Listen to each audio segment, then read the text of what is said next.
Welcome students. Now we are studying the next concept, that is heat exchange. Here is the insulated box and hot and cold object is being placed inside that. What happened here? Let's see that. If heat is exchanged between hot and cold object, the temperature of the cold object goes on increasing due to gain of energy, and the temperature of the hot object goes on decreasing due to loss of energy. What happened here is the change in temperature continues till the temperature of both the object attains the same value, which means that the hot object and cold object, they exchange heat and they come at an equilibrium position. In this process, the cold object gains heat energy and the hot object loses heat energy. Here you can see hot object loses heat and cold object will gain that heat energy. If the system of both the object is isolated from the environment by keeping it inside a heat resistance box. This is the heat resistance box, meaning that the energy exchange takes place between the two objects only. Between these two objects only the heat exchange is being taking place. Then no energy can flow from inside the box or come into the box. This is situation.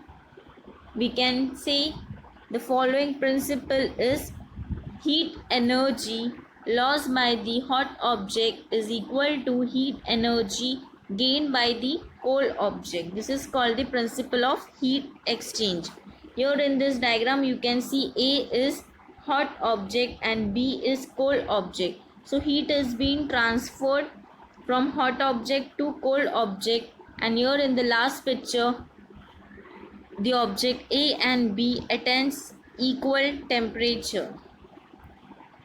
Measurement of specific heat, mixing method and calorimeter. Here is a diagram which is being shown of a calorimeter.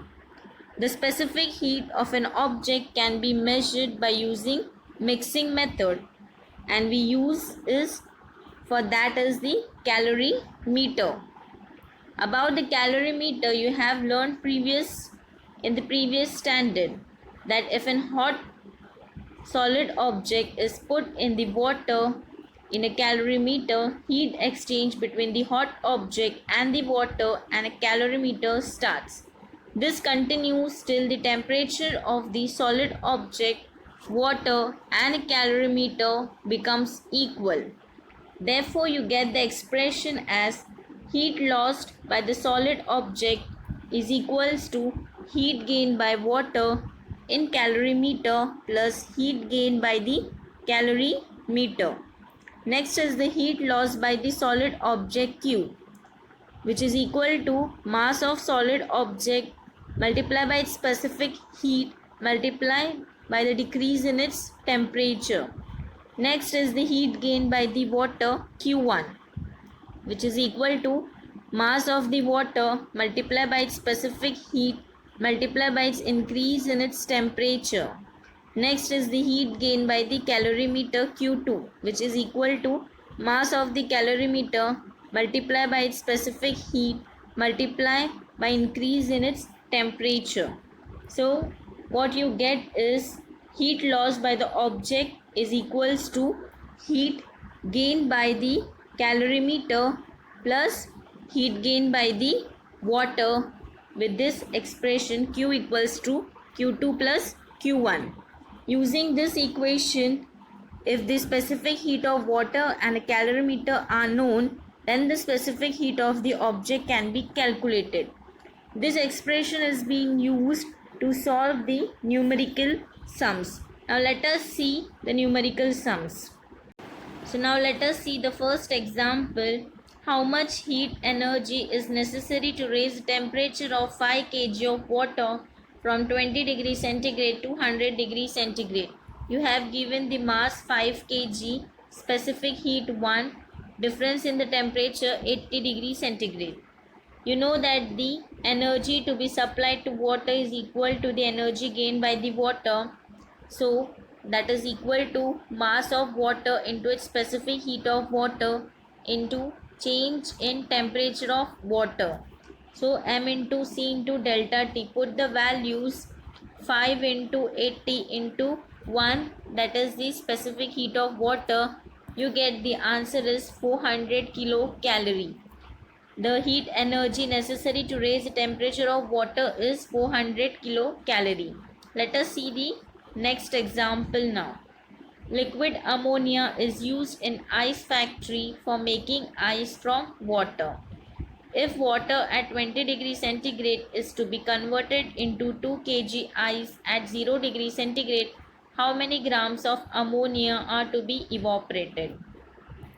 Here you have given mass of ice 2 kg, difference in the temperature 20 degrees centigrade, specific heat of ice is 1, latent heat of ice is 80, and they have given latent heat of vaporization for ammonia is 341 calorie per gram. You have to convert it into kilocalorie per kg, and you have to told to find out the mass of the ammonia that has been evaporated.